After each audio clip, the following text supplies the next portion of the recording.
Bonjour, c'est Sandrine et bienvenue sur ma chaîne YouTube. Donc aujourd'hui, oui, alors je sais, on est mardi. Je sais, j'avais dit que j'allais essayer de pas poster une vidéo le samedi, mais là pour le coup, c'est un petit peu normal. Je vais vous expliquer tout de suite, ne vous inquiétez pas. C'est même pas une vidéo story time, c'est plutôt une vidéo bilan dans le sens où vous inquiétez pas, je vais tout vous expliquer dans cette vidéo. Alors pour ceux qui me suivent, sans forcément être abonné. D'ailleurs, n'hésitez pas à vous abonner à ma chaîne d'ailleurs, ça fait toujours plaisir. Ou au mieux, un petit like. Ça encourage toujours.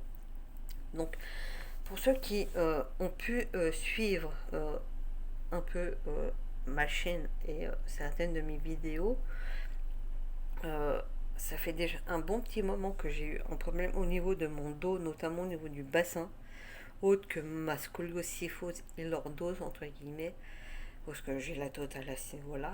Il a fallu qu'à un moment donné, euh, en 97, que suite à une mauvaise chute, je me fasse un décalage au niveau du bassin. Donc là, je restitue un petit peu le truc. Donc, j'ai eu un décalage n'a pas, qui a malheureusement pas eu de suivi avec le premier podologue. Parce que j'ai vu un premier podologue à cette époque-là. Euh, Excusez-moi, j'ai des petits rototo. Rototo, désolé à ce niveau-là, parce que c'est ça le problème quand je bois de la boisson gazeuse. Donc désolé à ce niveau-là, pardon. Euh, donc, euh, donc le problème c'est que j'ai bien vu une première fois. Alors quand on a en fait, petite parenthèse, quand on a un problème de décalage pardon, du bassin, euh, la première chose à faire en fait c'est de déjà d'avoir alors soit une talonnette, soit d'avoir une semelle pour corriger en fait ce défaut de décalage. J'avais bien eu dans un premier temps une semelle. Jusque-là, tout va bien. Donc j'avais vu en 97, parce que ça date de cette année-là, un premier podologue. Donc je vais voir une première fois la personne qui me fait un premier examen clinique, le truc tout à fait normal. Bon, je retourne le voir pour les récupérer. Le seul problème, c'est que il ne m'avait fait aucun suivi à ce niveau-là. Mon médecin de l'époque, que j'avais encore jusqu'à même pas courant l'année dernière, mais courant 80, non, 2018, euh, n'avait pas daigné de son côté continuer à me faire ce suivi, sachant qu'il le savait que je n'avais pas de suivi avec le podologue. Mais bon, bref, le seul suivi qu'il me faisait, c'était un suivi de kiné, mais le problème, c'est que on peut avoir de la kiné en plus euh, du podologue, mais le problème, c'est que si on n'a pas une correction euh, avec le podologue, les séances de kiné ne servent strictement à rien du tout. Euh, Dans le sens où si on n'a aucune correction, la kiné en fait vient juste essayer de soulager pendant la correction en fait, c'est juste ça. Et là, bizarrement, l'année dernière, j'étais arrivée en fait à un point où en fait, même pas en 2015, euh, j'étais arrivée à un point où mon problème de décalage s'est vraiment aggravé, mais un truc de malade, dans le sens où j'avais mais mal à un point où la douleur était aiguë, mais à un point où vous imaginez même pas. Ça me prenait mais jusqu'au lombaire, ça montait de plus en plus. Euh, J'étais mal à un point où ça me faisait, excusez-moi, ça me faisait vomir. Moi, je suis le genre de personne où la douleur, à un moment donné, quand elle atteint un certain niveau, ça va me faire vomir. Je sais pas si vous êtes pareil. D'ailleurs, n'hésitez pas à me donner vos avis dans l'espace commentaire si vous-même vous êtes ce genre de personne. Mais moi, j'ai eu ce problème-là. Et d'ailleurs, je le suis également au niveau des migraines. D'ailleurs, si vous êtes migraineux, on peut aussi en parler. Euh, J'étais arrivé à un point en plus, sachant que, pareil, en 2015, j'ai eu un autre problème qui est arrivé. 2015-2016 où j'ai commencé à avoir la formation d'un calcul, où je, pardon, excusez-moi, où j'ai eu, pareil, mon médecin, c'est là que mon médecin, j'ai commencé à en avoir marre dans le sens où j'avais l'impression que mon médecin ne m'écoutait pas en fait. Euh, enfin, dans un sens m'écoutait dans le sens où on me disait il va falloir aller voir un podologue, il va falloir y aller. Mais le seul truc que mon médecin à l'époque faisait, c'était juste de m'envoyer faire de la kiné. Mais le problème, c'est que c'était que de la kiné. Je n'avais pas le podologue à côté.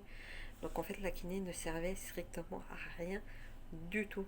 Donc j'étais arrivée à un point où l'année dernière, à un moment donné, même aller attendre le samedi, parce que moi, il y avait vraiment que le samedi que je pouvais aller la voir, où ça devenait intenable, mais même sachant que j'avais un médecin qui ne prenait que des consultations sans rendez-vous, pour être sûr de passer dans les premiers, fallait y être à 1 heure devant, sachant qu'elle commençait les consultations euh, en cabinet qu'à 2h30. Donc vous imaginez de 1 heure à 2h30, vous imaginez l'attente debout, sans pouvoir s'asseoir. Ça devenait intenablement à un moment donné, j'en ai eu marre en début d'année dernière, où je suis arrivée à un point où je me suis dit non. Donc du coup c'est là que j'ai appelé qu'il y avait Doctolib. Donc je sais que beaucoup vont dire non mais Doctolib ça supprime des postes de secrétaire patati patata. Mais absolument pas du tout, c'est juste en complément en fait Doctolib. C'est il y a des moments où les secrétaires ne sont pas à leur poste. Des fois elles sont en pause, donc c'est juste en complément en fait. Il faut juste parfois réfléchir un petit peu. Donc non, c'est là que j'ai découvert d'ailleurs mon nouveau médecin traitant. D'ailleurs ça fait même déjà un an, un tout petit peu plus d'un an qui me suit. Et grâce à lui,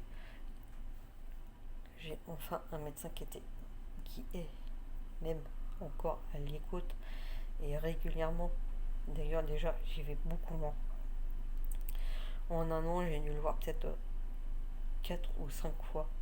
Ça peut paraître énorme, mais sauf que peut-être entre temps j'ai dû aussi aller le voir parce que je toussais, j'avais des problèmes au niveau, parce que forcément avec les problèmes, les maux d'hiver entre guillemets, j'ai eu ça aussi. Donc par rapport à avant, j'y allais limite quasiment tous les mois. Limite là c'est rien, là c'est juste rien du tout. Et là quand je suis arrivée, je suis à peine arrivée, j'ai pu y aller voir le podologue. Et grâce aussi à ça, euh, j'ai pu aller mieux déjà au niveau de mon dos. En même pas un mois et demi déjà, j'avais des douleurs en moins. Et là, c'est vrai que là, ça fait vraiment un an depuis hier, un an et un jour où je suis suivie justement par ma podologue. Et je ne le regrette pas parce qu'apparemment, déjà dès la première que j'ai vue, apparemment c'était la bonne. Et franchement, elle fait aussi pédicure. Et même si je vais la voir en tant que pédicure, elle me demande régulièrement comment ça va au niveau de mon dos. Et elle est contente dans le sens où déjà elle voit que déjà ça va mieux. Même depuis que j'étais opérée de mon calcul, il y a aussi du mieux à ce niveau-là. Bon, j'ai encore quelques petites douleurs parce que du coup j'ai encore ça travaille encore au niveau du bassin, donc forcément au niveau de la colonne vertébrale et compagnie. Mais ça après c'est normal. Et aussi ce qui est bien et ce qui fait plaisir, c'est qu'elle continue le suivi dans le sens où quand je vais la voir même en tant que pédicure, elle veut voir l'état de mes semelles en fait. Parce que du coup j'ai plus de talonnettes, mais j'ai des semelles parce que j'ai aussi un problème d'épines calcaléennes et achilliennes sur le même pied. Et du coup c'est ça aussi qui fait plaisir parce que du coup elle regarde aussi au niveau de l'usure des semelles. Et pareil, l'autre fois, je lui ai ramené, c'était avant la crise sanitaire, avant que du coup elle ferme à ce niveau-là.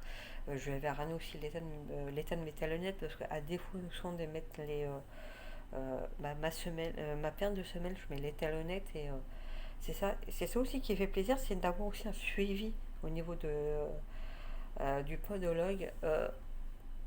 Quand on a des problèmes de dos comme ça, qu'on on a un podologue, ce qui est très important, c'est ça qu'aussi que je souhaite aussi vous faire passer lors de cette vidéo, c'est vraiment de trouver le bon et un bon podologue. Je pense que déjà fait le suivi. Euh, voilà, si en plus c'est un podologue qui fait pédicure et que vous avez des soins de pédicure que vous faites de temps en temps, euh, si vous allez la voir en tant que pédicure et que lors des soins de pédicure, la personne vous demande comment va votre dos, euh, là je peux vous dire que je pense que vous avez trouvé déjà la bonne personne. Et là je pense que du coup j'ai trouvé la bonne personne. Et franchement je regarde pas du tout. Et en plus, j'ai même été étonnée au niveau du prix parce que du coup j'ai payé moins cher. Alors peut-être qu'elle me fait payer du coup euh, peut-être un système un peu comme les médecins généralistes en part mutuelle ou par sécurité sociale, je sais pas, mais du coup je paye un peu moins cher que les tarifs qu'elle met sur Doctolib. Mais même les tarifs qu'elle met, enfin la fourchette qu'elle met, elle reste quand même à un prix abordable, je trouve. Pour vous donner une idée, pour les trois talonnettes qu'elle m'avait fait faire, euh, j'avais payé en gros 60 euros. Donc je pense que ça reste plus qu'abordable pour trois talonnettes. Même pour une seule, ça peut rester abordable. Pour la paire de semelles, donc pour deux semelles en gros, donc une seule, j'ai dû payer, je crois, moins de 60 euros. Je crois que c'était 54 ou 56, je sais plus. Et je pense que même pour ce prix-là, euh, c'est plus qu'abordable. Euh, Sachant que voilà, c'est même si on est remboursé que sur la base d'une paire par an, c'est pareil, parce que sachant qu'elle m'avait fait, ouais, je l'avais vu le 1er juin, qu'elle m'avait fait la talonnette, ouais, si en juin, que je l'avais revu le mois d'après, le 20 juin. Euh, voilà, du coup, j'ai pas été remboursé du coup sur la paire de semelles. Je pense que même si du coup j'ai pas été remboursé sur la semelle, c'est ce que je lui dis. Je lui dis après c'est pas gênant. Je lui dis après, je lui dis c'est vous qui voyez. Parce que je suis aussi tombée sur ça. Je lui dis c'est soit voilà, je peux toujours faire un chèque de caution et je peux toujours vous le refaire après l'année prochaine pour être remboursé, ou vous pouvez l'encaisser de suite. Il n'y a pas de problème. Moi perso, voilà, même si ça restait 60 euros, je pense que ça reste abordable perso. Et je pense que voilà, c'est ça, je pense que c'est le genre de truc qui reste quand même important parce que voilà, c'est pour aussi la santé. Et je vois comment je me sens là maintenant, ça va mieux, même si par moments j'ai encore des petites douleurs. Franchement, ça reste abordable à ce niveau-là. Et même niveau douleur, il y a des moments où ça ressort un petit peu, mais généralement, c'est quand les douleurs vont revenir, c'est plus parce que par exemple, quand je vais dormir, c'est à force de me retourner, ou je vais mal me positionner, la douleur elle va revenir, mais la douleur va repartir, ou en travaillant, parce que c'est un travail que moi je suis femme de ménage, il suffit qu'à un moment donné je force un petit peu trop, la douleur elle va revenir, mais elle va être toujours moins forte qu'avant. Donc voilà, je souhaitais faire en fait cette petite vidéo pardon, bilan au bout d'un an, voilà, pour dire que on peut aller mieux euh, quand, quand on a déjà trouvé la bonne personne à ce niveau-là, le bon professionnel de santé, en portant tous les jours aussi ces semaines en fait. Donc voilà, je les porte tous les jours où je travaille là-dedans. Et voilà, je pense que quand on a trouvé la bonne personne, c'est bon. Donc n'hésitez pas si vous avez des questions à poser, profitez-en dans l'espace commentaire. Et puis n'hésitez pas à vous abonner. À bientôt pour une nouvelle vidéo les amis.